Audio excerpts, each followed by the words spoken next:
Welcome back to the Deep Dive. Today we're doing an intense exploration, really getting into one of the most, widely observed and symbolic Hindu festivals, Karva Chauth. We've got quite a bit of material here covering everything, from ancient myths right up to how people observe it today. Our goal isn't just a surface look. We want to unpack the history, understand the symbolism deep down, and really decode the very meticulous, devotion-driven rituals of this day-long fast. Yeah, it's a serious commitment. It really is. At its heart, Karva Chauth is mainly observed by married women. They undertake this really strict fast of vrat, starting right at sunrise and holding it until the moon finally appears. And that commitment, that intense, focused devotion, that's key to understanding the whole thing. The core purpose, you see, is this rigorous prayer for the husband's long life, his health, his prosperity. But what's fascinating is how it's built not just on prayer, but this incredible self-discipline. It really celebrates that strong, selfless bond between spouses. And increasingly, sources note, unmarried women might observe it too, praying for a good partner. Even the name tells a story, doesn't it? Yeah. We looked into the etymology, and it's quite literal. Karva, that's the earthen pot. Right. A really powerful symbol in Hinduism for prosperity, for peace. It's like the vessel holding the devotion. Holds the prayers, yeah. Chauth, or Chatuthi. That just means the fourth day. Specifically, the fourth day of the waning moon phase, the Krishna Paksha, in the Hindu month of Kartik. So the lunar timing is absolutely precise. It dictates everything and ties that physical ritual object, the Karva pot, directly to the calendar. It tells you right away that timing, precision, these are crucial. Okay, let's unpack this then. Let's dig into those ancient roots.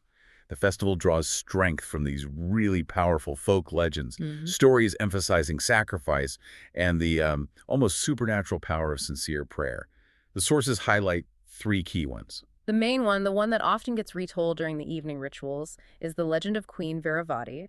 She was the beloved only sister to 7 very protective brothers. And on her very first Karva Chauth fast, she just couldn't handle the intensity. Remember, it's a Nirala Vrat, no food, no water. She became faint. Oh, wow. That's intense for a first time. Extremely. And her brothers, they couldn't bear to see her suffer, so they tricked her. They used a large mirror hidden in a peepal tree to make it look like the moon had risen early. Oh, no. Yeah. So she believed them, thought the fast was over, and she broke the Nirala Vrat. And the consequences? Immediate and tragic, according to the legend. Her husband, the king, died instantly. She was devastated, realized she'd been tricked, and prayed with absolute heart to goddess Parvati. Parvati, the symbol of marital devotion. Exactly. Parvati revealed the trick and told her she had to redo the fast, this time with complete sincerity and commitment.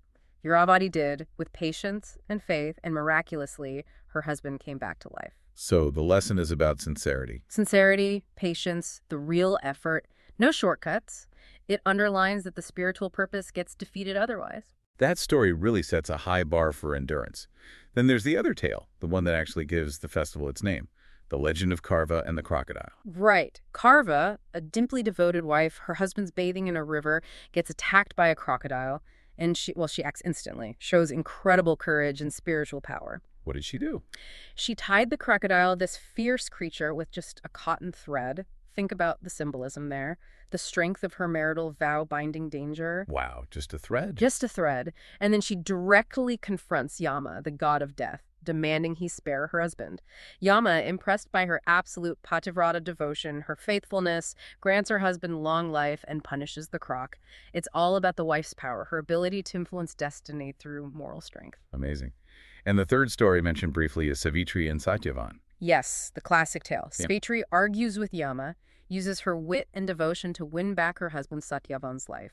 Again, it reinforces the same theme. This isn't just ritual. It's about tapping into divine power through self-control, through selfless love. Okay, so from myth to practice, this is where it gets really interesting, right? The actual day. It sounds incredibly structured, starting way before the fast even begins. Oh, absolutely. That structure is vital. It kind of sets the mental stage for the intense spiritual discipline that's coming. Preparations start days before sometimes. Cleaning the house, decorating the puja area. And the mendi. Yes, applying mendi, the henna, on hands and feet. It's purification and beautification all rolled into one, preparing body and spirit.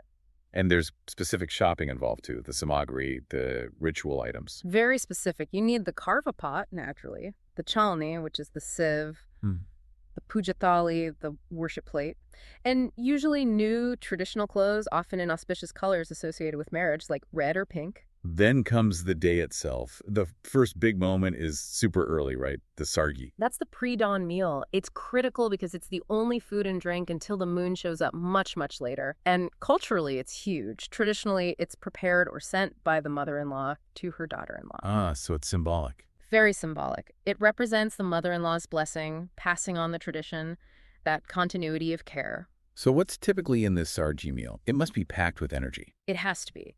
Usually you'll find sweet vermicelli called feni, often cooked in milk, lots of calorie-dense dry fruits, fresh fruits for vitamins and some hydration, and then heavier things like parathas or porous, maybe some traditional sweets like halwa or barfi. And right after that. Immediately after, this is before sunrise, remember, the Nirala Vrat begins.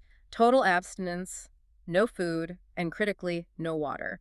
Nothing passes the lips until moonrise. That's just, wow. The physical and mental challenge there is enormous. No hydration for, what, 12, 15 hours sometimes? It requires incredible psychological focus, and that focus, that commitment, bridges the long hours between sarji and the evening rituals. The sources really frame this long period of abstention as the ultimate self-sacrifice, echoing Queen Veeravati's trial. It's a time for inward focus, maintaining a meditative state, maybe preparing the puja thali later, getting dressed in those new clothes. Which brings us to the evening. Things shift then, don't they? From that quiet endurance to a more communal feeling. Absolutely. The atmosphere changes completely. The evening worship, the puja, happens in a specific auspicious time window, usually somewhere between, say, 5 p.m. and 7 p.m.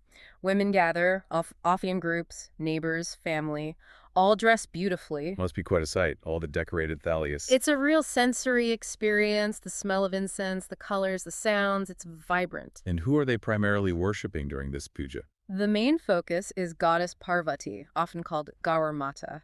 She's revered as the ideal wife, the Pativrata, the one who grants marital bliss and good fortune. Right. They also worship Lord Shiva, her husband, for longevity and health. Lord Ganesha, always invoked first to remove obstacles, and Lord Kartikeya as well. The gathering itself is meant to amplify the collective spiritual energy. And this is when they revisit those stories we talked about. Exactly. The Karva Chauth katha, the legends, are recited, usually by an older woman or maybe a priest. It reinforces why they're doing this, the spiritual reasons. Then comes the arti, the worship with lamps, and often they pass the thalas around in a circle while singing traditional songs. It's very structured, very precise. Let's zoom in on some of those items again. The samagri, you mentioned the karva pot and the sieve, the chalni. Why are those so central? Well, the karva, the earthen pot, it's usually filled with water. It represents the vessel holding all the prayers, all the good wishes for the marriage accumulated during the day. Offering it is like offering prosperity. Okay. And the sieve. Oh. The chalni. The chalni is fascinating. It's used first to look at the moon and then, crucially, to look at the husband's face. It's not just about protecting the eyes from the moon's glare, though that's part of it. It's symbolic of filtering. Filtering out negativity, imperfections, bad luck. It's like the wife is choosing to see her husband through this blessed, pure lens, ensuring only good falls upon him. That's a beautiful image. All this precision, this waiting, it all builds towards that one critical moment. Moonrise, Darshan. Yes, the climax. Often the most anticipated, maybe anxious moment of the whole day. Using North India, Delhi specifically, as our example for 2025, the moon is expected around 8:18 p.m. So what happens right then? The ritual is quite lovely. The woman lights a small lamp, a diya. She looks at the moon, but through the chalni, the sieve, she offers water, arka, and maybe flowers to the moon, praying. And that's the signal. The fast can end. Almost. That's the spiritual permission, yes. But the final critical step is looking at our husband's face through that same sieve. Only after seeing the moon and then seeing her husband through the chalni is the fast officially over.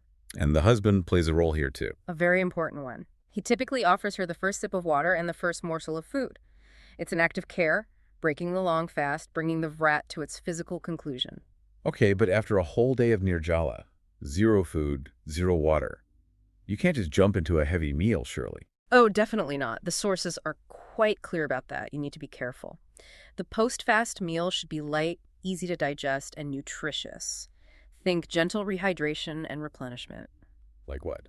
What's advised? Often sweet things like kheer, which is rice pudding, or halwa. Maybe simple puri or paratha with a mild vegetable dish, a sabzi. The key advice, both medically and traditionally, is to avoid anything too spicy, oily, or heavy right away. Ease back into eating. Makes sense. But we should also point out breaking the fast physically isn't the absolute end, spiritually speaking. There's more to it. That's right. The sources emphasize that the fast isn't considered truly complete, truly fulfilled without acts of giving back. Charity and service. Exactly. Charity, known as Daan, and service, Seva. These acts of compassion are seen as essential for the spiritual benefits to be fully realized, extending the blessings beyond just the couple. And what does that look like in practice? Daan and Seva. Daan could be donating useful things, clothes, food, money to those in need, or perhaps to Brahmins as a gesture of gratitude. Seva often involves showing respect and giving gifts to elders, especially the mother-in-law. Remember her role with the sargi. Right, bringing it full circle. Yes. Or it could mean making a visit to an auspicious temple, particularly those dedicated to Shiva and Parvati, or powerful goddess temples, the Shakti temples like Vaishno Devi or Jwalaji. Okay, so for anyone planning based on this deep dive, let's nail down the date again. For 2025, Karva Chauth falls on Friday, October 10th. And timing is everything, especially for the Moonrise, the Chandikalne Kasame. It varies significantly depending on where you are. Yeah, you mentioned Delhi around 8:20 p.m. What about other places? Well, for instance, in Kolkata, it might be a bit earlier, maybe around 8:10 p.m. But head south to Chennai and you could be waiting longer, perhaps closer to 8:20 p.m. That 10 minutes could feel like an eternity when you've been fasting all day. It really can, which is why you absolutely have to check locally. Consult the local panchang, the traditional almanac. Ask at your local temple or speak to a priest. Don't just rely on a generic time. Good advice. This focus on precision brings us to the modern day, doesn't it? Because while the rituals are ancient, the way people observe the festival has definitely evolved. Dramatically, especially under modern life pressures and cultural shifts. It's shifted for many from being solely a traditional, maybe obligatory ritual towards becoming a more public, even romantic expression of love and partnership. You see it a lot in media, right? Bollywood films, TV shows. They often portray the emotional intensity, the romance of it all. That's definitely brought it more into the mainstream urban consciousness. For sure. But practically speaking, how are modern couples actually managing this strict fast alongside modern life? Well, one of the biggest shifts is participation. It's not uncommon now for couples to fast together. As a sign of mutual respect. Exactly. Rather than just the wife undertaking the fast alone. Also, especially in urban settings or for health reasons, families might adapt the really strict rules. While Nirjala is the tradition, some might allow for water or juice or maybe make exceptions if someone's traveling or unwell. The focus shifts slightly toward the symbolic commitment, perhaps, rather than purely the physical hardship. So it's adapting but keeping the core spirit. Seems that way. So summing up the main threads we've pulled from the sources, Karva Chauth is this incredible mix of faith, love, endurance, and really serious discipline. It honors the wife's devotion, the sanctity of marriage, all through this carefully structured cycle.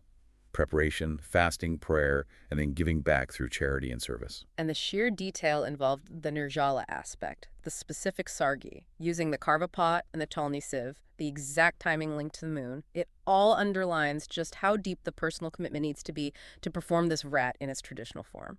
It really is an immense undertaking, steeped in these powerful myths. Which brings us to a final thought for you, the listener, to maybe ponder. Given how ancient and incredibly strict these rituals are, that literal commitment to Nirjala, no water, what is the growing willingness of modern couples to adapt these rules? Maybe allowing hydration or fasting together? Actually tell us about how we balance symbolic commitment versus literal adherence when honoring tradition today. It makes you wonder, doesn't it? For these couples, does the real power of devotion lie in following the exact letter of the ritual, or more in the shared intention, the love, and the endurance itself?